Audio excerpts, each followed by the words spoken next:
Hi learners, welcome to I Plus Training Solutions.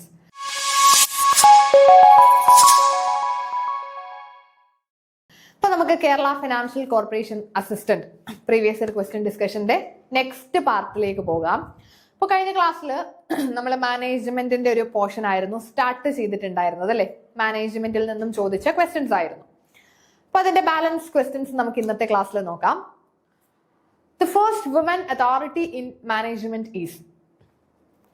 First woman authority in management. ഈ ഒരു question വളരെ പഴയ management തിങ്കേഴ്സിനെ പറ്റിയിട്ടൊക്കെ സാധാരണ ചോദിക്കുന്നത് പോലെ ബേസ് ലെവലിൽ നിന്നും first woman authority in management ആരാണെന്ന് ചോദിച്ചിട്ടുണ്ട്. പക്ഷെ നമ്മൾ എളുപ്പം വേഗത്തിൽ നമ്മളുടെ കണ്ണ് എങ്ങോട്ടേക്കാ പോകുന്നത്? ഈ ഒരു മേരി പാർക്കർ ഫൊലറ്റിലേക്കല്ലേ പോകാൻ സാധ്യത. പക്ഷേ first women authority in management എന്ന് പറയുന്നത് ലിലിയാൻ ഗിൽബർട്ട് ആണ്. Okay, the first woman to be recognized as an authority in management is generally considered to be Lillian Gilbert. She has a pioneering figure in the field of industrial management, particularly known for integrating. ഈ ഒരു ബോൾഡഡ് portion ഒന്ന് നോക്കി വെച്ചേക്കാം. Okay, Lilian ഗിൽബർട്ടിനെ പറ്റിയിട്ട് നിങ്ങൾ ഈ ഒരു ബോൾഡഡ് portion ഒന്ന് ഓർത്ത് വെച്ചേക്കാം. Integrating psychology into the study of management and work progress. Okay, so just ഒന്ന് മനസ്സിലാക്കിയിരിക്കേണ്ടതേ ഉള്ളൂ. നമുക്ക് അടുത്ത ക്വസ്റ്റ്യനിലേക്ക് തന്നെ പോകാം. Selecting one from several alternative is called. നമ്മളുടെ മാനേജ്മെന്റിന്റെ ഫങ്ഷൻസിലൊക്കെ നമ്മളൊരു കാര്യം പഠിക്കുന്നുണ്ട്. പ്ലാനിങ്ങിൽ നമ്മൾ എന്താ പഠിക്കുന്നത്? പ്ലാനിങ്ങിന്റെ പ്രോസസ്സ് നമ്മൾ എന്തായിരുന്നു പഠിക്കുന്നത്? മാനേജ്മെന്റിൽ പ്ലാനിങ് പ്രോസസ്സ് എന്ന് പറയുന്നത് എന്തായിരുന്നു? നമ്മൾ ആദ്യം പ്ലാനിങ് പ്രൊമൈസുകൾ ഡെവലപ്പ് ചെയ്യുന്നു, പിന്നെ ഓൾട്ടർനേറ്റീവ് കോഴ്സ് ഓഫ് ആക്ഷൻ നോക്കുന്നു, ഈ ഓൾട്ടർനേറ്റീവ് കോഴ്സ് ഓഫ് ആക്ഷനെ ഇവാലുവേറ്റ് ചെയ്യുന്നു, selecting the best alternative. Okay, ഇങ്ങനെയല്ലേ നമ്മളുടെ ആ പ്ലാനിങ് പ്രോസസ്സ് പോകുന്നത്? Implementing the action, follow up procedure, follow up action എന്നൊക്കെ പറഞ്ഞിട്ട് നമ്മൾ ആ ഒരു പ്ലാനിങ് പ്രോസസ്സ് പഠിക്കുന്നുണ്ട്. അപ്പൊ അവിടെ നമ്മൾ പറയുന്നത് എന്താ? നമ്മൾ കുറെ പ്ലാനുകൾ ഇങ്ങനെ ഓൾട്ടർനേറ്റീവ് സോഴ്സസുകൾ അല്ലെങ്കിൽ ഓൾട്ടർനേറ്റീവ് ചോയ്സുകൾ ഇങ്ങനെ നോക്കിയിട്ട് ഏറ്റവും ബെസ്റ്റ് ഓൾട്ടർനേറ്റീവിനെ സിലക്ട് ചെയ്യുന്നു എന്ന് പഠിക്കുന്നുണ്ട് അല്ലെ?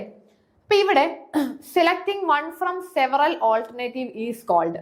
ആ ഒരു പ്രോസസ്സിനെ പറയുന്ന പേര് പ്ലാനിങ് ആണെന്ന് വിചാരിക്കരുത്. പ്ലാനിങ് എന്ന് പറഞ്ഞാൽ എല്ലാം ഉൾപ്പെടും. അവിടെ നമ്മളോട് ചോദിച്ചിരിക്കുന്നത് ഈ ഡിഫറെന്റ് ഓൾട്ടർനേറ്റീവിൽ നിന്നും ഒരെണ്ണത്തിനെ സെലക്ട് ചെയ്യുന്നതിന് നമ്മൾ പറയുന്ന പേര്. അങ്ങനെ ഒരെണ്ണത്തിനെ സെലക്ട് ചെയ്യുന്നതിനെ നമുക്ക് എന്ത് പറയാം? ഡിസിഷൻ മേക്കിംഗ് എന്ന് പറയാം അല്ലെ? അത് ഡിസിഷൻ മേക്കിംഗ് അല്ലേ? നമ്മളൊരു തീരുമാനം എടുക്കുകയല്ലേ അവിടെ ചെയ്യുന്നത്. നമ്മളുടെ മുന്നിൽ ഒരു 4 ഓപ്ഷൻ ഉണ്ട്. നമുക്ക് 4 ഓപ്ഷൻ ഉണ്ട്. 4 ബിസിനസ് സ്റ്റാർട്ട് ചെയ്യാം. ഈ 4 ബിസിനസ്സിൽ ഏത് ബിസിനസ് സ്റ്റാർട്ട് ചെയ്യണമെന്ന് തിരഞ്ഞെടുക്കുന്നു അല്ലെ? That is selecting one from several alternatives. ഈ ഒരു പ്രോസസ്സിനെ നമ്മൾ എന്താ പറയുന്നത്? ഡിസിഷൻ മേക്കിംഗ് എന്നാണ് അല്ലെ? പ്ലാനിങ് അല്ല. പ്ലാനിങ്ങിനകത്ത് എല്ലാം വരും. അതായത് നമ്മൾ പല പല ഓൾട്ടർനേറ്റീവ്സ് നോക്കുന്നു, അതിലൊരെണ്ണം സിലക്ട് ചെയ്യുന്നു, അതിനെ ഇംപ്ലിമെന്റ് ചെയ്യുന്നു. അപ്പൊ planning is A blue print of action. അതല്ലേ പ്ലാനിങ്? നമ്മൾ ചെയ്യാൻ പോകുന്ന കാര്യത്തിന്റെ ഒരു ബ്ലൂ പ്രിന്റ് ആണ് പ്ലാനിങ്. പക്ഷേ ഇവിടെ ഒരു ഡിഫറെന്റ് ഓൾട്ടർനേറ്റീവ്സിൽ നിന്നും ഒരെണ്ണം സിലക്ട് ചെയ്യുക എന്ന് പറഞ്ഞാൽ നമ്മൾ അവിടെ ഒരു ഡിസിഷൻ എടുക്കുകയല്ലേ ചെയ്യുന്നത്. നമ്മളിപ്പം +2 കഴിഞ്ഞ് ഡിഫറെന്റ് കോഴ്സുകൾ നമ്മുടെ മുന്നിലുണ്ട്. ഇതിൽ ഏത് കോഴ്സാണ് സിലക്ട് ചെയ്യുന്നത് എന്നത് എന്താ? നമ്മുടെ തീരുമാനമാണ് അല്ലെ? നമ്മുടെ ഡിസിഷൻ മേക്കിംഗ് ആണ്. Okay, so selecting one from several alternatives is called decision making. So it is a key part of planning. പ്ലാനിങ്ങിന്റെ ഒരു ഭാഗമാണ് ഡിസിഷൻ മേക്കിംഗ്. അതൊന്ന് ഓർത്ത് വെച്ചേക്കാം. So it is a key part of planning, but decision making itself focus specifically on making a choice. Okay, next question.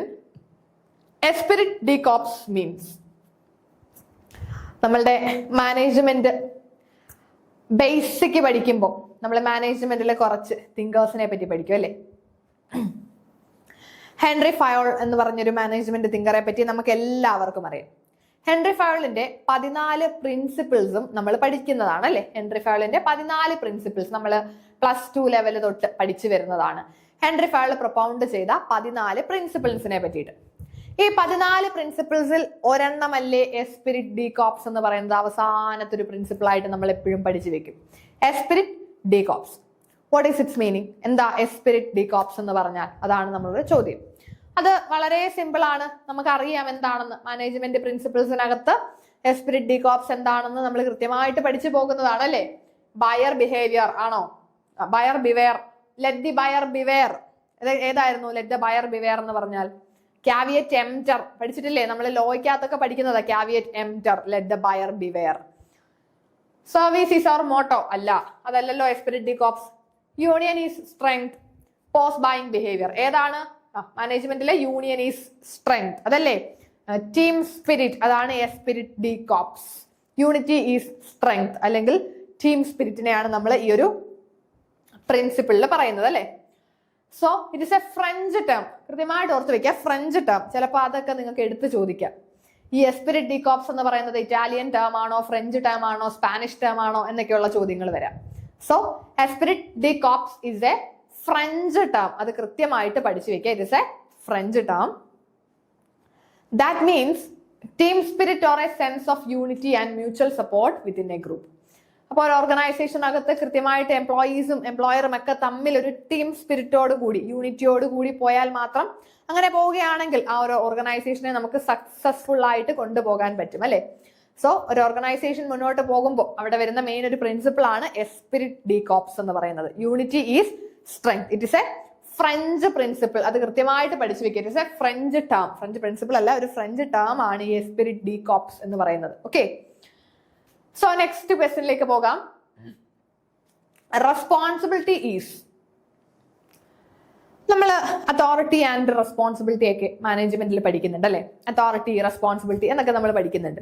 ഇപ്പൊ എന്താ ഈ responsibility കൊണ്ട് ഉദ്ദേശിക്കുന്നത്? ഈ ക്വസ്റ്റ്യൻ ഒക്കെ നിങ്ങളൊന്ന് നോക്കിക്കേ, എത്ര സിമ്പിൾ ക്വസ്റ്റ്യൻ ആണല്ലേ. നമ്മൾ അന്നങ്ങാണോ എഴുതിയായിരുന്നെങ്കിൽ എത്ര എളുപ്പമായിരുന്നു എന്ന് ചിന്തിക്കാറുണ്ടല്ലേ.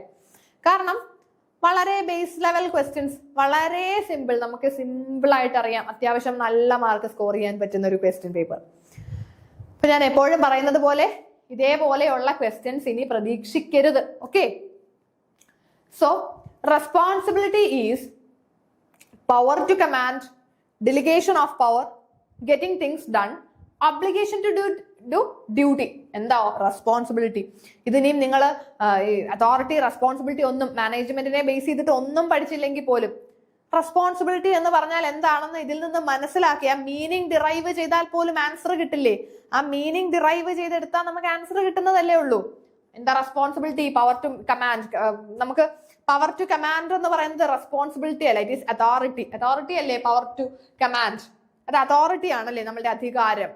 ദെൻ ഡിലിഗേഷൻ ഓഫ് പവർ, അതിനെ റെസ്പോൺസിബിലിറ്റി എന്ന് പറയുന്നില്ല. ഗെറ്റിംഗ് തിങ്സ് ഡൺ, അത് മാനേജ്മെന്റിന്റെ ഡെഫിനിഷൻ അല്ലേ, getting things done through people എന്നൊക്കെ പറയുന്നത്.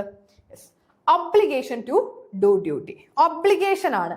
നമ്മുടെ റെസ്പോൺസിബിലിറ്റീസ് എന്ന് പറഞ്ഞാൽ നമ്മുടെ ഒബ്ലിഗേഷൻസിനെ അല്ലേ പറയുന്നത്, നമ്മുടെ ഉത്തരവാദിത്തങ്ങൾ, അതാണ് responsibility. Obligation to do duty, നമ്മളൊരു കാര്യം ചെയ്യാൻ ഒബ്ലൈഗ്ഡ് ആണ്, നമ്മളതിന് ഉത്തരവാദിത്തം ഉണ്ട്, നമ്മളത് ചെയ്ത് തീർത്തിരിക്കണം, അതാണ് നമ്മളുടെ responsibility or obligation to do duty.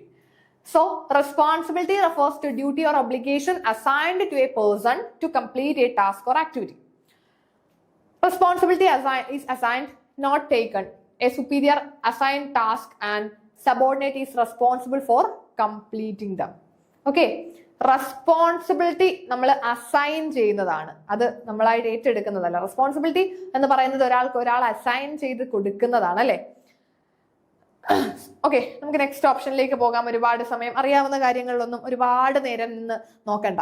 എപ്പോഴും നമ്മൾ പഠിക്കുമ്പോഴും ചെയ്യേണ്ടത് എന്താ, നമുക്ക് അത്യാവശ്യം ഹോൾഡ് ഉള്ള അറിയാവുന്ന ഒരു ഏരിയ ആണെങ്കിൽ പിന്നെയും അതിൽ നിന്ന് സമയം കളയുന്നത് ഒരു മണ്ടത്തരമല്ലേ. നമുക്ക് അറിയാത്ത ഏരിയാസ് അല്ലേ നമ്മൾ പഠിക്കേണ്ടത്. അറിയാത്ത ഏരിയാസിലേക്ക് പോയി പഠിക്കുക, അറിയാത്ത കാര്യങ്ങൾ ഒന്നുകൂടി കൃത്യമായിട്ട് പഠിക്കുക. Next question. A person who has entrepreneur skills but works within an organization or venture that seek dynamism. Entrepreneurship development ഒക്കെ നമ്മൾ പഠിച്ചിട്ടുണ്ട്. ഡിഫറെന്റ് ടൈപ്സ് ഓഫ് ഓൺടർപ്രണേഴ്സിനെ പറ്റി പഠിച്ചിട്ടുണ്ട് അല്ലെ. ഇൻട്രാപ്രണറും ഇന്റർപ്രണറും ഓൺടർപ്രണറും ഒക്കെ നമുക്ക് പറയാൻ പോലും പറ്റാത്ത രീതിയിലാണല്ലേ ഈ ഓൺടർപ്രണേഴ്സ് എന്ന് പറയുന്നത്. അതായത് സംസാരിക്കുമ്പോൾ നമുക്ക് ഇതെല്ലാം കൂടെ പറയുമ്പോൾ തിരിഞ്ഞു പോകുന്നല്ലേ. Entrepreneur, intrapreneur, entrepreneur. Okay, so ഇവിടെ ഡിഫറെന്റ് ടൈപ്സ് ഓഫ് ഓൺടർപ്രണേഴ്സിനെ പറ്റി നമുക്കറിയാം. അപ്പൊ നമ്മുടെ ചോദിച്ചിരിക്കുന്നത് എന്താ, entrepreneurs, a person who has entrepreneur skills but works within an organisation. അത്രയും മതി നമുക്ക് ആൻസറിൽ എത്താം അല്ലേ. എന്താ ചോദിച്ചേക്കുന്നത്?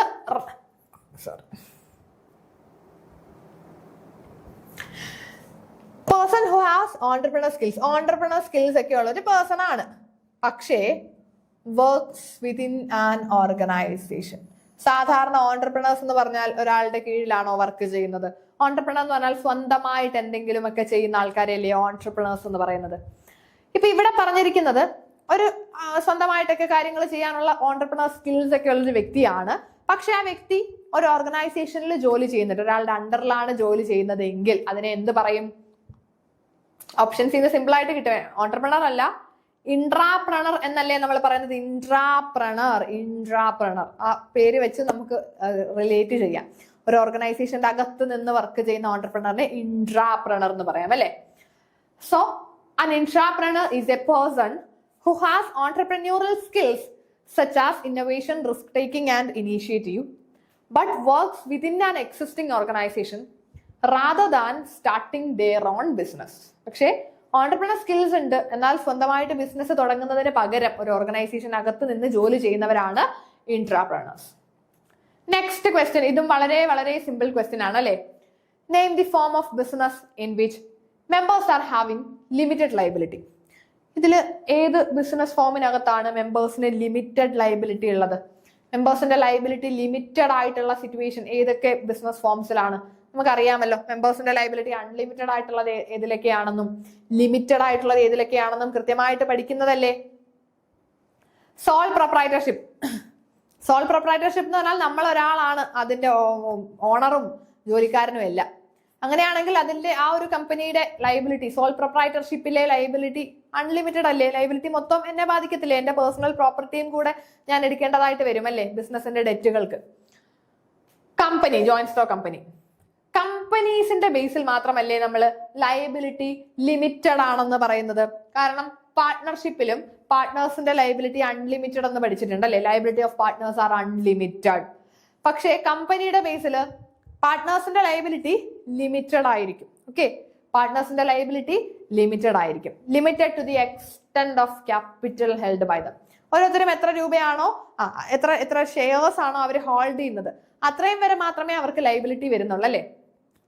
ലിമിറ്റഡ് ലയബിലിറ്റി ആണ്. കമ്പനിയുടെ ഡെറ്റുകൾക്ക് ആ കമ്പനിയിലുള്ള പാർട്ട്നേഴ്സ് അവരുടെ പേഴ്സണൽ പ്രോപ്പർട്ടി, പാർട്ട്നേഴ്സ് അല്ല കമ്പനിയിൽ ഉള്ള അവിടുത്തെ ആളുകൾക്ക് അല്ലെങ്കിൽ ഷെയർ ഹോൾഡേഴ്സിന്റെ പേഴ്സണൽ പ്രോപ്പർട്ടീസ് ഒന്നും എടുക്കേണ്ടതായിട്ട് വരുന്നില്ല. കമ്പനീസിന്റെ കേസിലാണെങ്കിൽ അവിടെ ഷെയർ ഹോൾഡേഴ്സിന്റെ ലയബിലിറ്റി എന്ന് പറയുന്നത് ലിമിറ്റഡ് ആയിരിക്കും. ബാക്കി എല്ലാ കേസിലും മെമ്പേഴ്സിന്റെ ലയബിലിറ്റി അൺലിമിറ്റഡ് ആയിരിക്കും. Okay, so a joint stock company is a type of business organisation where ownership is divided into shares. എന്തായി ജോയിന്റ് സ്റ്റോക്ക് കമ്പനി എന്ന് പറഞ്ഞാൽ? ആ കമ്പനിയുടെ ഓണർഷിപ്പ് പല പല ഷെയറുകളാക്കി ഡിവൈഡ് ചെയ്തേക്കാണ് അല്ലെ. കുറച്ച് ഓണർഷിപ്പ് ഒരാളുടെ കയ്യിലുണ്ട്, കുറച്ച് ഓണർഷിപ്പ് വേറൊരാളുടെ കയ്യിലുണ്ട്. അപ്പൊ ഇങ്ങനെ കമ്പനിയുടെ ഓണർഷിപ്പിനെ ചെറിയ ചെറിയ ഡിഫറെന്റ് ഷെയർസ് ആക്കി ഡിവൈഡ് ചെയ്ത് ആ ഷെയർസ് ആണല്ലോ ഓരോരുത്തരും ഹോൾഡ് ചെയ്യുന്നത്. Members have limited liability means that they are liable only to the extend of value of shares they hold. അപ്പോൾ കമ്പനീസിൽ ഷെയർ ഹോൾഡേഴ്സിന്റെ ലയബിലിറ്റി ലിമിറ്റഡ് ആയിരിക്കും. അവർ എത്ര ഷെയർസ് ഹോൾഡ് ചെയ്യുന്നുണ്ടോ അത്രയും ലയബിലിറ്റി മാത്രമേ മെമ്പേഴ്സിന് വരുന്നുള്ളൂ അല്ലെ. Their personal assets are not at risk if the company faces losses or bankruptcy. ഇപ്പോൾ കമ്പനിക്ക് അവരുടെ കടങ്ങളൊന്നും കൊടുത്തു തീർക്കാൻ പൈസ ഇല്ലാതായി പോകുന്ന സമയത്തും ഷെയർ ഹോൾഡേഴ്സിന്റെ പേഴ്സണൽ അസറ്റുകളൊന്നും അവിടെ ലയബിൾ ആകുന്നില്ല. ഓക്കെ, അവരുടെ ലയബിലിറ്റി ലിമിറ്റഡ് ആണ്. പേഴ്സണൽ പ്രോപ്പർട്ടീസ് ലയബിൾ ആകത്തില്ല. ഓക്കെ, സോ നമുക്ക് നെക്സ്റ്റ് ക്വസ്റ്റ്യൻ നോക്കാം. Motivation available at the time of performance of work.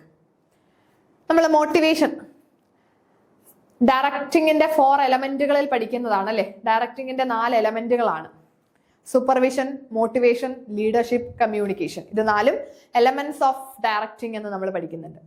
അതിലെ മോട്ടിവേഷനെ പറ്റി പഠിക്കുമ്പോൾ ഇനിയുള്ള ഈ വരുന്ന എക്സാമിന് നിങ്ങൾ പഠിക്കുമ്പോൾ എങ്ങനെ പഠിക്കണം, എന്താണ് മോട്ടിവേഷൻ എന്ന് മാത്രം പഠിച്ചാൽ മതിയോ? ഡിഫറെന്റ് തിയറീസ് ഓഫ് മോട്ടിവേഷൻ വളരെ ഇമ്പോർട്ടന്റ്. അതിന്റെ പ്രൊപ്പൗണ്ടേഴ്സിന്റെ പേര്, ഓരോ തിയറിയിലും പറയുന്ന കോൺസെപ്റ്റ് വ്യക്തമായിട്ട് പഠിച്ചിരിക്കണം. അപ്പൊ ഈ ഒരു തിയറീസ് ഓഫ് മോട്ടിവേഷനെ പറ്റിയിട്ട് നോക്കുമ്പോൾ നമ്മുടെ ഇവിടുത്തെ ക്വസ്റ്റ്യൻ എന്താ? Motivation available at the time of performance of work. ഒരു വർക്ക് പെർഫോം ചെയ്യുന്ന സമയത്ത് നമുക്ക് കിട്ടുന്ന മോട്ടിവേഷനെ നമുക്ക് എന്ത് പറയാം? at the time of performance of work. Negative motivation, intrinsic motivation, financial motivation, positive motivation. Negative എന്തായാലും ആകത്തില്ലല്ലോ അല്ലെ? ഫൈനാൻഷ്യൽ മോട്ടിവേഷനും പോസിറ്റീവ് മോട്ടിവേഷനും ഒക്കെ ആണോ കുറച്ചും കൂടി മോസ്റ്റ് നമുക്ക് ഏറ്റവും അപ്ലിക്കബിൾ ആയിട്ടുള്ള അല്ലെങ്കിൽ ഏറ്റവും നമുക്ക് തോന്നുന്ന കുറച്ചുകൂടി ഏറ്റവും ബെറ്റർ ആയിട്ടുള്ള ആൻസർ ഇതിൽ ഏതായിരിക്കും? നോക്കിക്കേ, ഇൻട്രിൻസിക് മോട്ടിവേഷൻ ആണ് അല്ലെ. ഇൻട്രിൻസിക് എന്ന് പറഞ്ഞാൽ നമ്മുടെ ഇന്റേണൽ മോട്ടിവേഷൻ, നമ്മളൊരു ജോലി ചെയ്യുമ്പോൾ നമുക്ക് കിട്ടുന്ന സാറ്റിസ്ഫാക്ഷൻ, അതൊക്കെ ഇൻട്രിൻസിക് മോട്ടിവേഷൻ ആണ് അല്ലെ. നമ്മളുടെ ഇന്റേണൽ ആയിട്ട് കിട്ടുന്ന മോട്ടിവേഷൻസ് ആണ്. So intrinsic motivation refers to the inner drive or desire to perform a task because it is interesting, enjoyable or personally satisfying, not for external rewards. ഇപ്പൊ നമ്മളൊരു കാര്യം ചെയ്യാൻ വേണ്ടിയുള്ള മോട്ടിവേഷൻ, അല്ലെങ്കിൽ നമ്മളൊരു കാര്യം ചെയ്യുന്ന സമയത്ത് അത് ചെയ്യാനായിട്ട് നമ്മളെ വീണ്ടും വീണ്ടും തോന്നിക്കുന്നു. ഇപ്പൊ നമ്മുടെ ക്വസ്റ്റ്യൻ എന്താ? Motivation available at the time of performance of work. ഒരു ജോലി ചെയ്യുമ്പോൾ നമ്മൾ നല്ല മോട്ടിവേറ്റഡ് ആകുന്നു, അല്ലെങ്കിൽ ആ ജോലി ചെയ്യുന്നതിൽ നിന്ന് നമുക്ക് കിട്ടുന്ന മോട്ടിവേഷൻ, അത് ഇൻട്രിൻസിക് മോട്ടിവേഷൻ ആണ് അല്ലെ. ഇപ്പോ ഇൻട്രസ്റ്റിംഗ് ആയിട്ടുള്ള ഒരു ജോലിയാണെങ്കിൽ, അല്ലെങ്കിൽ എൻജോയബിൾ ആയിട്ടുള്ള ജോലിയൊക്കെ ആണെങ്കിൽ നമ്മൾ മോട്ടിവേറ്റഡ് ആയിട്ട് ആ ജോലി ഇരുന്ന് ചെയ്യും. അത് എക്സ്റ്റേണലി ഒരാൾ നമ്മളെ പറഞ്ഞ് നിങ്ങൾക്ക് പൈസ തരാം അങ്ങനൊന്നും പറഞ്ഞ് മോട്ടിവേറ്റ് ചെയ്യിക്കുന്നതല്ല, അത് ഇന്റേണലി നമുക്ക് കിട്ടുന്ന മോട്ടിവേഷൻസ് ആണ് അല്ലെ. സോ അതിനെ നമുക്ക് ഇൻട്രിൻസിക് മോട്ടിവേഷൻ എന്ന് പറയാം. It arises at the time of performing the work itself. Examples നോക്കിക്കേ: enjoyment of the task, sense of achievement, personal growth, pride in doing a good job. Okay, next question. Delegation create new work, existing work, obligation, new line of management. Delegation എന്താ? ഡിലിഗേഷൻ എന്ന് പറയുന്നതും നമ്മൾ മാനേജ്മെന്റിൽ കൃത്യമായിട്ട് പഠിക്കുന്നുണ്ട് അല്ലെ. ഡിലിഗേഷൻ എന്ന് പറയുമ്പോൾ നമ്മളെ ഏൽപ്പിച്ച ഒരു ഡ്യൂട്ടി നമ്മൾ മറ്റൊരാൾക്ക് അസൈൻ ചെയ്ത് കൊടുക്കുന്നു, നമ്മളുടെ അണ്ടറിലുള്ള മറ്റൊരാൾക്ക് അസൈൻ ചെയ്ത് കൊടുക്കുകയാണെങ്കിൽ അതിനെ നമുക്ക് ഡിലിഗേഷൻ എന്ന് പറയാം അല്ലെ. ഇപ്പൊ ടോപ്പ് മാനേജ്മെന്റ് ഡ്യൂട്ടീസ് അവരുടെ താഴെയുള്ളവർക്ക് ഡിലിഗേറ്റ് ചെയ്ത് കൊടുക്കുന്നു, അസൈൻ ചെയ്ത് കൊടുക്കുന്നു. അവരുടെ അണ്ടറിലുള്ളവർക്കായിരിക്കും ഡ്യൂട്ടീസ് ഡിലിഗേറ്റ് ചെയ്ത് കൊടുക്കുന്നത്. അപ്പൊ നമ്മളുടെ ടോപ്പ് മാനേജ്മെന്റ് നമ്മൾക്ക് ഡ്യൂട്ടീസ് അസൈൻ ചെയ്ത് തരിക, അല്ലെങ്കിൽ അവരുടെ ഡ്യൂട്ടീസ് നമ്മൾക്ക് തരികയാണെങ്കിൽ, നമുക്ക് അസൈൻ ചെയ്യുകയാണെങ്കിൽ അതിനെ നമുക്ക് ഡിലിഗേഷൻ എന്ന് പറയാം. സോ ഇവിടെ ക്വസ്റ്റ്യൻ എന്താണ്? ഡിലിഗേഷൻ ക്രിയേറ്റ്. ഈ ഡിലിഗേഷൻ നടക്കുമ്പോൾ പുതിയൊരു വർക്കാണോ ക്രിയേറ്റ് ചെയ്യുന്നത്? ന്യൂ വർക്ക് ക്രിയേറ്റ് ചെയ്യുന്നുണ്ടോ? ഡിലിഗേഷനിൽ ന്യൂ വർക്ക് ഒന്നും ക്രിയേറ്റ് ചെയ്യുന്നില്ലല്ലോ. എക്സിസ്റ്റിംഗ് വർക്ക് തന്നെയല്ലേ അടുത്ത ആൾക്ക് കൊടുക്കുന്നത്. ആ വർക്ക് മറ്റൊരാൾക്ക് അസൈൻ ചെയ്യുന്നു എന്നതല്ലേ ഉള്ളൂ, അല്ലാതെ ന്യൂ വർക്ക് അവിടെ ക്രിയേറ്റ് ചെയ്യുന്നില്ലല്ലോ. പിന്നെ existing work, delegation create existing work. Existing work create ചെയ്യുന്നുണ്ടോ? ഓൾറെഡി അവിടെ വർക്ക് ഉണ്ടല്ലോ, അതല്ലേ മറ്റൊരാൾക്ക് നമ്മൾ അസൈൻ ചെയ്ത് കൊടുക്കുന്നത്. Delegation create obligation. That is the right answer. Delegation creates obligation. Delegation സംഭവിക്കുമ്പോൾ അവിടെ ഒരു ഒബ്ലിഗേഷൻ അല്ലേ. ഇപ്പോ എനിക്ക് എന്റെ ടോപ്പിലുള്ള ഒരു വ്യക്തി എനിക്ക് ആ വ്യക്തിയുടെ ജോലി അസൈൻ ചെയ്ത് തരുന്നു, അപ്പൊ എനിക്കൊരു ഒബ്ലിഗേഷൻ അവിടെ വന്നില്ലേ. ഡിലിഗേറ്റ് ചെയ്യുമ്പോൾ അവിടെ ഒബ്ലിഗേഷൻ വരും. ഡിലിഗേഷൻ സംഭവിക്കുമ്പോൾ എന്റെ സൈഡിലൊരു ഒബ്ലിഗേഷൻ ആണ്, ആ ഡ്യൂട്ടി ഞാൻ ഇനി ചെയ്ത് കൊടുക്കണം. Okay, delegation create obligation. New line of management ഒന്നും ഉണ്ടാകുന്നില്ല അല്ലെ. So delegation is the process where a superior assign responsibility and authority to a subordinate to carry out specific task. Okay, so next question നോക്കാം. ഇത് വളരെ വളരെ simple question, very simple അല്ലെ. ഏറ്റവും simple ആയിട്ടുള്ള ഒരു ക്വസ്റ്റ്യൻ ഉണ്ടെങ്കിൽ നമുക്ക് ഇതാണെന്ന് പറയാം. നോക്കിക്കേ, a plan relating to a period of time expressed in numerical terms. Numerical ടേംസിൽ കാണുന്ന പ്ലാനുകൾ ഒരു പീരീഡ് ഓഫ് ടൈമിലേക്കുള്ള പ്ലാൻ ആണ്, ന്യൂമറിക്കൽ ടേംസിലാണ് കാണിക്കുന്നത്. എന്തുമായിരിക്കും? ഓപ്ഷൻസ് പോലും വേണ്ട നമുക്ക് അല്ലെ, സിമ്പിൾ ആയിട്ട് ആൻസർ ചെയ്യാം. Budget, policy, programme, procedure, strategy. ഏതാ ബജറ്റ്, പോളിസി, പ്രോഗ്രാം, സ്ട്രാറ്റജി? ഏതായിരിക്കും? ബജറ്റ്സ് അല്ലേ, ബജറ്റുകളല്ലേ ന്യൂമറിക്കൽ പ്ലാൻസ് എന്ന് പറയുന്നത്. ന്യൂമറിക്കൽ പ്ലാനുകളാണ് ബജറ്റുകൾ. ഒരു പീരീഡിലെ നമ്മൾ സാധാരണ പ്ലാൻ എന്ന് പറഞ്ഞാൽ എന്താ? നമ്മൾ ഇനി എന്താണ് ചെയ്യാൻ പോകുന്നത്, അതല്ലേ നമ്മുടെ പ്ലാനുകൾ. സാധാരണ നമ്മുടെ ബജറ്റുകളും എന്താ ഉദ്ദേശിക്കുന്നത്? നിങ്ങൾ യൂണിയൻ ബജറ്റ് ഒക്കെ ഒന്ന് ചിന്തിച്ച് നോക്കിക്കേ. നമ്മുടെ യൂണിയൻ ബജറ്റുകളുടെ ഒക്കെ പ്രത്യേകത എന്താ? ഈ ഒരു വർഷത്തെ ഇനി എന്തൊക്കെ ചെയ്യാൻ പോകുന്നു, എത്ര രൂപ നമുക്ക് ഇങ്ങോട്ട് ഇൻകം കിട്ടും, എത്ര നമുക്ക് ചെലവാക്കണം എന്നൊക്കെ ഉള്ളൊരു പ്ലാൻ അല്ലേ ബജറ്റുകൾ. നമ്മൾ ചെയ്യാൻ പോകുന്ന കാര്യങ്ങളെ പറ്റിയുള്ളൊരു പ്ലാൻ ആണ്. അത് ന്യൂമറിക്കൽ ടേംസിലാണ് കാണിക്കുന്നത്. അങ്ങനെയാണെങ്കിൽ അതിനെ ബജറ്റ് എന്ന് പറയാം അല്ലെ. ഓക്കെ, സോ ന്യൂമറിക്കൽ പ്ലാൻ ആയിരിക്കും, ഒരു പീരീഡ് ഓഫ് ടൈമിലേക്കായിരിക്കും അത് കാണിക്കുന്നത്. ഈ ഒരു ബജറ്റ് എന്നൊക്കെ പറയുന്നത് സിംഗിൾ യൂസ് പ്ലാനുകളാണ്. കാരണം ഓരോ വർഷവും നമ്മൾ പുതിയ പുതിയ ബജറ്റുകൾ പ്രിപ്പയർ ചെയ്തുകൊണ്ടേയിരിക്കും അല്ലെ. So they are single-use plans. Next question. Okay. The budget is a quantitative plan prepared for a specific period of time, usually expressed in numerical terms. It forecasts revenue, expense, resource, or output over a defined period. Budgets are essential for planning, controlling, and evaluating financial and operational performance.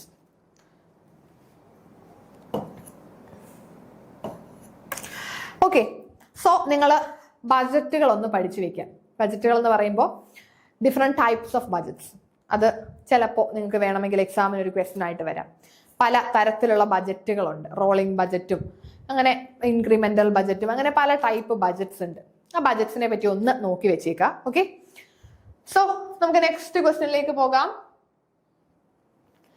Administration deals വിത്ത്, ഇതൊക്കെ basic ലെവലിൽ ചോദിക്കുന്നതാ. അതായത് ഓരോന്നിന്റെയും definition പഠിച്ചു വെച്ചാൽ മതി, നമുക്ക് answer കിട്ടും അല്ലേ. ഇതൊക്കെ അങ്ങനെയല്ലേ ചോദിക്കുന്നത്. എന്താണ് റെസ്പോൺസിബിലിറ്റി, എന്താണ് അഡ്മിനിസ്ട്രേഷൻ, എന്താണ് ബജറ്റ്, ഇങ്ങനെയൊക്കെയാണ് നമുക്ക് പണ്ടത്തെ ക്വസ്റ്റ്യൻ പാറ്റേൺ അല്ലേ. സോ അഡ്മിനിസ്ട്രേഷൻ ഡീൽസ് വിത്ത്, അഡ്മിനിസ്ട്രേഷൻ എന്ന് പറഞ്ഞാൽ എന്താണ്? Administration, implementation of policy, framing of policy, planning, controlling. Administration ലെവലിലുള്ള ആളുകൾ എന്നൊക്കെ നമ്മൾ പറയത്തില്ല, അഡ്മിനിസ്ട്രേറ്റേഴ്സ് എന്നൊക്കെ. അവർ സത്യം പറഞ്ഞു കഴിഞ്ഞാൽ പോളിസിയൊക്കെ ഫ്രെയിം ചെയ്യുന്നവരല്ലേ അഡ്മിനിസ്ട്രേറ്റേഴ്സ്. ഏറ്റവും ടോപ്പിൽ ഇരിക്കുന്ന ആളുകളായിരിക്കും. അവര് തീരുമാനിക്കുന്ന അല്ലെങ്കിൽ അവർ പ്രിപ്പയർ ചെയ്യുന്ന പ്ലാൻ അനുസരിച്ച് അതിന്റെ താഴെയുള്ള ആൾക്കാർ വർക്ക് ചെയ്യും. അതല്ലേ അഡ്മിനിസ്ട്രേറ്റേഴ്സ് എന്ന് പറയുന്നത്.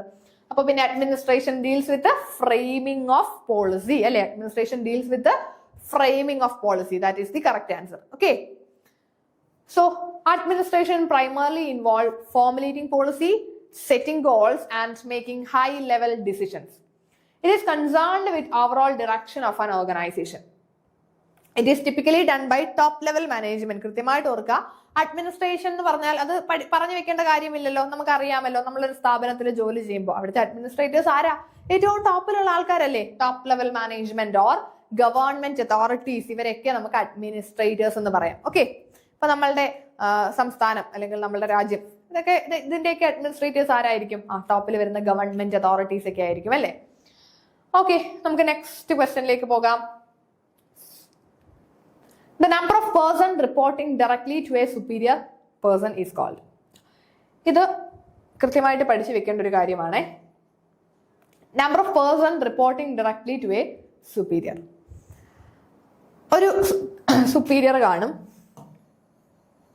എ എന്ന് പറയുന്ന ഒരു സുപ്പീരിയർ കാണും. അപ്പൊ ഈ സുപ്പീരിയറോട് ഡയറക്ട്ലി റിപ്പോർട്ട് ചെയ്യുന്നത് എത്ര പേരാണ്? Employee 1, employee 2, employee 3. ഈ സുപ്പീരിയറോട് ഡയറക്ട്ലി റിപ്പോർട്ട് ചെയ്യുന്നത് എത്ര പേരാണ്? അപ്പൊ ഈ ഒരു സുപ്പീരിയറോട്, ഒരു സുപ്പീരിയറുടെ അണ്ടറിൽ ഉള്ള ആളുകൾ, ഒരു സുപ്പീരിയർക്ക് കൺട്രോൾ ചെയ്യാൻ പറ്റുന്ന ആളുകൾ, അതിനെ നമ്മളൊരു പേര് പറയുമല്ലോ. ഒരു സുപ്പീരിയർക്ക് ഹാൻഡിൽ ചെയ്യാൻ പറ്റുന്ന, ഒരു സുപ്പീരിയർക്ക് ഹാൻഡിൽ ചെയ്യാൻ പറ്റുന്ന നമ്പർ ഓഫ് സബോർഡിനേറ്റ്സ് എന്ന് പറയുന്നത്, അതിനെ നമ്മൾ സ്പാൻ ഓഫ് കൺട്രോളിൽ പറയുന്നതാണ് അല്ലേ. Span of control, span of control അല്ലേ അത് പറയുന്നത്. ഒരു സുപ്പീരിയർക്ക് ഇഫക്റ്റീവ്ലി മാനേജ് ചെയ്യാൻ പറ്റുന്ന number of subordinates, it is span of control. ഇപ്പൊ ഈ ഒരു വ്യക്തിയുടെ അണ്ടറിൽ 3 പേരുണ്ടെങ്കിൽ ഈ എ എന്ന് പറയുന്ന ഓഫീസർക്ക് 3 പേരെയും ഇഫക്റ്റീവ് ആയിട്ട് മാനേജ് ചെയ്തൂടെ? ഇനി ഈ 3 പേരല്ല, ഒരു 100 പേരുണ്ടെന്നിരിക്കട്ടെ. എയുടെ അണ്ടറിൽ 100 പേരുണ്ട്. ഓരോരുത്തരെയും എഫക്റ്റീവായിട്ട് മാനേജ് ചെയ്യാൻ പറ്റുമോ? ഇല്ല. കാരണം ആൾക്കാരുടെ എണ്ണം കൂടുമ്പോൾ ഒരാൾക്ക് ഇത്രയും പേരെയും കൂടെ മാനേജ് ചെയ്യാൻ പറ്റുമോ? സോ ഒരു എംപ്ലോയർക്ക് അല്ലെങ്കിൽ ഒരു സുപ്പീരിയർക്ക് ഇഫക്റ്റീവായിട്ട് മാനേജ് ചെയ്യാൻ പറ്റുന്ന നമ്പർ ഓഫ് സബോർഡിനേറ്റ്സ് എത്രയാണ് എന്നത് സ്പാൻ ഓഫ് കൺട്രോൾ എന്നൊരു ടേം, ഒരു കോൺസെപ്റ്റിലാണ് പറയുന്നത്. Okay, span of control. അതിൽ ഒരു ഫോർമുലാസ് ഒക്കെ നമ്മുടെ ഗ്രൈക്കോണാസ് സ്പാൻ ഓഫ് കൺട്രോളിൽ പറയുന്നുണ്ട്. ഓക്കെ, ഗ്രൈക്കോണാസ് സ്പാൻ ഓഫ് കൺട്രോളിൽ അത് കൃത്യമായിട്ട് എടുത്ത് പറയുന്നുണ്ട്, അതിന്റെ ഫോർമുലാസ്. അതൊന്ന് നോക്കി വെച്ചേക്കാം. ഫോർമുല പഠിക്കാൻ കുറച്ച് ബുദ്ധിമുട്ടുണ്ടെങ്കിലും വലിയ കുഴപ്പമില്ല, അത് ഓർത്ത് പഠിച്ചു വെച്ചാൽ നല്ലതായിരിക്കും. Okay, next question. ഓക്കെ, ഇതിന്റെ എക്സ്പ്ലനേഷൻ നോക്കാം. Span of control refers to the number of subordinates who directly report to a particular manager or superior. It determines the manager's capacity to effectively supervise and control. Wide span means many subordinates report to one manager. Wide span of control എന്ന് പറഞ്ഞാൽ എന്തായിരിക്കും? ഒരാൾക്ക് ഒത്തിരി പേരെ manage ചെയ്യാൻ പറ്റും, അതല്ലേ wide span of control. Yes. Okay, നമുക്ക് നെക്സ്റ്റ് ക്വസ്റ്റ്യനിലേക്ക് പോകാം. ഈ ഒരു ക്വസ്റ്റ്യൻ ഒന്ന് നോക്കിക്കേ, എത്ര സിമ്പിൾ ക്വസ്റ്റ്യൻ ആണല്ലേ. നമുക്ക് ഇയറുകളുടെ ബേസിൽ ഇനിയും ക്വസ്റ്റ്യൻസ് വരും. ഈ വരുന്ന എക്സാമിനും ഇയറിന്റെ ക്വസ്റ്റ്യൻ വരും. പക്ഷെ അത് ഇങ്ങനെ ആയിരിക്കില്ല വരുന്നത്. ഏതെങ്കിലും ഒരു ആക്ട് കൊണ്ടുവന്ന ഇയർ ഏത് എന്ന് ചോദിക്കാൻ സാധ്യത കുറവാണ്. അതിന് പകരം കുറച്ച് ഇയറുകൾ തന്നിട്ട്, അല്ലെങ്കിൽ കുറച്ച് നമ്മളിപ്പോ ബാങ്കിങ്ങിൽ ഒരു എക്സാമ്പിൾ പറയുകയാണെ, ബാങ്കിങ് നമ്മളുടെ സിലബസിനകത്ത് ബാങ്ക്സിനെ പറ്റിയിട്ട് പറയുന്നില്ല. ബാങ്കിങ് എന്ന് പറഞ്ഞ ഒരു യൂണിറ്റ് പറയുന്നില്ല, ക്യാപിറ്റൽ മാർക്കറ്റ്സ് ആണ് പറയുന്നത്. പക്ഷെ ഇപ്പൊ ബാങ്കിങ്ങിൽ നിന്നും പല ബാങ്കുകളുടെ പേരുകൾ തരിക, ഒരു 5 ബാങ്ക്സിന്റെ പേര് തന്നിട്ട് ഈ ബാങ്ക്സിനെ കൃത്യമായിട്ട് അതിന്റെ എസ്റ്റാബ്ലിഷ്ഡ് ഓർഡറിൽ അറേഞ്ച് ചെയ്യാൻ ചിലപ്പോൾ ചോദിക്കാം. അതായത് ഏർലിയസ്റ്റ് ടു ലേറ്റസ്റ്റ് എന്നൊരു ഓർഡറിൽ ഇയർ വെച്ച് അതിനെ അറേഞ്ച് ചെയ്യണം. ഇയർ ഒന്നും ക്വസ്റ്റിന് തരത്തില്ല, ബാങ്കിന്റെ പേര് മാത്രമേ ഉള്ളൂ. അങ്ങനെയാണെങ്കിൽ അത് അറിയണ്ടേ, കൃത്യമായിട്ട് അറിയണ്ടേ? ഓക്കെ, ഇങ്ങനെയുള്ള ക്രോണോളജിക്കൽ ഓർഡറിലൊക്കെ അറേഞ്ച് ചെയ്യാനായിരിക്കും നിങ്ങൾക്ക് ചിലപ്പോൾ ഈ ഇയറിന്റെ ക്വസ്റ്റ്യൻസ് വരാൻ സാധ്യത. ഓക്കെ, ഇവിടെ നമുക്ക് ഇന്ത്യൻ പാർട്ട്ണർഷിപ്പ് ആക്ട് ഇനാക്ട് ചെയ്ത ഇയർ ഡയറക്ട്ലി ചോദിച്ചിട്ടുണ്ട്. ഇതിന് നമുക്ക് വേറെ ഒരു ഡൗട്ടും വേണ്ട. 1932 അല്ലെ ഇന്ത്യൻ പാർട്ട്ണർഷിപ്പ് ആക്ട് ഇനാക്ട് ചെയ്തിട്ടുള്ളത് 1932 ആ ഇയർ നമുക്ക് സിമ്പിൾ ആയിട്ട് അറിയാമല്ലോ, സിംപ്ലി അറിയാവുന്ന ഇയർ അല്ലേ. Indian partnership act was enacted in the year 1932 to regulate the formation and functioning of partnership firms in India. So ഒരു act it came into force on 1st October 1932. ഈ ഒരു act വരുന്നതിന് മുന്നേ പാർട്ട്ണർഷിപ്പിനെ govern ചെയ്തിരുന്നത് നമ്മുടെ Indian contract act ആയിരുന്നു. Partnership act വരുന്നതിന് മുന്നേ പാർട്ട്ണർഷിപ്പിനെ ഗവേൺ ചെയ്തിരുന്നത് Indian contract act 1872 okay, then 1932 Indian partnership act വന്നതോടുകൂടി നമ്മുടെ ഇന്ത്യയിലുള്ള പാർട്ട്ണർഷിപ്പ് ഫോംസിനെ എല്ലാം പാർട്ട്ണർഷിപ്പ് ആക്ട് ആണ് ഗവേൺ ചെയ്യുന്നത്. ഓക്കെ, പാർട്ട്ണർഷിപ്പ് നമുക്ക് പുതിയ സിലബസ് പ്രകാരം അക്കൗണ്ടിങ്ങിൽ പഠിക്കണം. പാർട്ട്ണർഷിപ്പ് അക്കൗണ്ട്സ് ഇമ്പോർട്ടന്റ് ആയിട്ട് പഠിച്ചു വെക്കണം. ഓക്കെ, നമുക്ക് നെക്സ്റ്റ് ക്വസ്റ്റ്യൻ നോക്കാം. In order to make a product, just make the product available in order to market a product, just make the product available in the market in plenty. Which concept of marketing is expressed through this statement? ഇവിടെ ഈ ഒരു സ്റ്റേറ്റ്മെന്റിൽ എന്താ പറഞ്ഞേക്കുന്നത്? In order to market a product, നമുക്കൊരു പ്രൊഡക്റ്റിനെ market ചെയ്യണമെങ്കിൽ, അതായത് ഒരുപാട് ആളുകളിലേക്ക് ഈ പ്രൊഡക്റ്റ് എത്തിക്കണമെങ്കിൽ, just make the product available in the market in plenty. നമ്മൾ എന്താ ചെയ്യണ്ടേ? ഒരു പ്രൊഡക്റ്റിനെ ഒരുപാട് ആളുകളിലേക്ക് എത്തിക്കണമെങ്കിൽ എന്ത് ചെയ്യണമെന്നാ പറയുന്നത്? Make available the product in the market in plenty. ആ പ്രൊഡക്റ്റ് കൂടുതലായിട്ട് മാർക്കറ്റിൽ എവിടെ നോക്കിയാലും നമ്മുടെ പ്രൊഡക്റ്റുകൾ ഇരിക്കണം. ഏത് കടയിൽ നോക്കിയാലും നമ്മുടെ പ്രൊഡക്റ്റുകൾ ഇരിക്കണം. അങ്ങനെയാണെങ്കിൽ ഈ പ്രൊഡക്റ്റിനെ മാർക്കറ്റ് ചെയ്യാം എന്ന് പറയുന്നത് ഇതിൽ ഏത് കോൺസെപ്റ്റിലാണ്? Selling concept, production concept, product concept, societal concept. Okay, അപ്പൊ നമുക്കറിയാം ഡിഫറെന്റ് കോൺസെപ്റ്റുകൾ നമ്മൾ സിമ്പിൾ ആയിട്ട് ആ മാർക്കറ്റിംഗിന്റെ തുടക്കത്തിൽ ഡിഫറെന്റ് കോൺസെപ്റ്റുകൾ നമ്മൾ പഠിക്കുന്നുണ്ട് അല്ലേ. അപ്പൊ ഇതിൽ നമുക്കൊരു പ്രൊഡക്റ്റിനെ എല്ലാവരിലേക്കും എത്തിക്കണമെങ്കിൽ ഇവിടെ പറയുന്നത് ആ പ്രൊഡക്റ്റ് മാർക്കറ്റിൽ അവൈലബിൾ ആക്കുക. ഒരുപാട് പ്ലെന്റി, അതായത് എത്ര ഡിമാൻഡിനനുസരിച്ചിട്ടൊന്നുമല്ല, മാക്സിമം എവിടെ നോക്കിയാലും നമ്മുടെ പ്രൊഡക്റ്റുകൾ ഇരിക്കണം. അങ്ങനെയാണെങ്കിൽ നമുക്ക് ആ പ്രൊഡക്റ്റിനെ മാർക്കറ്റ് ചെയ്യാം. ഏതായിരിക്കും? പ്രൊഡക്ഷൻ കോൺസെപ്റ്റ് ആണ് അല്ലേ. പ്രൊഡക്റ്റിനെ കൂടുതലായിട്ടും ആളുകളിലേക്ക് എത്തിക്കണമെങ്കിൽ കൂടുതലായിട്ട് പ്രൊഡക്ഷൻ നടത്തണം. പ്രൊഡക്റ്റ് കോൺസെപ്റ്റ് അല്ല, തിരിഞ്ഞു പോകരുത്. പ്രൊഡക്റ്റ് കോൺസെപ്റ്റിൽ അതല്ല പറയുന്നത്. പ്രൊഡക്ഷൻ കോൺസെപ്റ്റിൽ പറയുന്നത് നമുക്കൊരു പ്രൊഡക്റ്റ് മാർക്കറ്റ് ചെയ്യണമെങ്കിൽ അതിനെ പ്രൊഡക്ഷൻ കൂട്ടുക എന്നുള്ളതാണ്. Okay, that is production concept. Production concept is one of the earliest marketing philosophy. So it states that consumers will prefer products that are widely available and inexpensive. So business focus on high production efficiency, low cost and mass distribution. ഇപ്പൊ ഈ ഒരു കോൺസെപ്റ്റിൽ പറയുന്നത് consumers എപ്പോഴും prefer ചെയ്യുന്നത് എന്തായിരിക്കും? അവർക്ക് കൂടുതലായിട്ടും easy ആയിട്ട് അവൈലബിൾ ആയിട്ടുള്ള ലോ കോസ്റ്റിലുള്ള പ്രൊഡക്റ്റുകളൊക്കെ ആയിരിക്കും. അപ്പൊ ഏറ്റവും കൂടുതൽ അവർക്ക് കിട്ടുന്ന അവൈലബിൾ ആയിട്ടുള്ള പ്രൊഡക്റ്റുകളെ അവർ കൂടുതലായിട്ട് പെട്ടെന്ന് നമുക്ക് ഏത് കടയിൽ കയറിയാലും കിട്ടും. അങ്ങനെയാണെങ്കിൽ ആ പ്രൊഡക്റ്റുകൾക്ക് കൂടുതലായിട്ടും ഡിമാൻഡ് വരും അല്ലെ. കൺസ്യൂമർ അതിനെ കൂടുതലായിട്ടും ഇമ്പോർട്ടൻസ് കൊടുക്കും.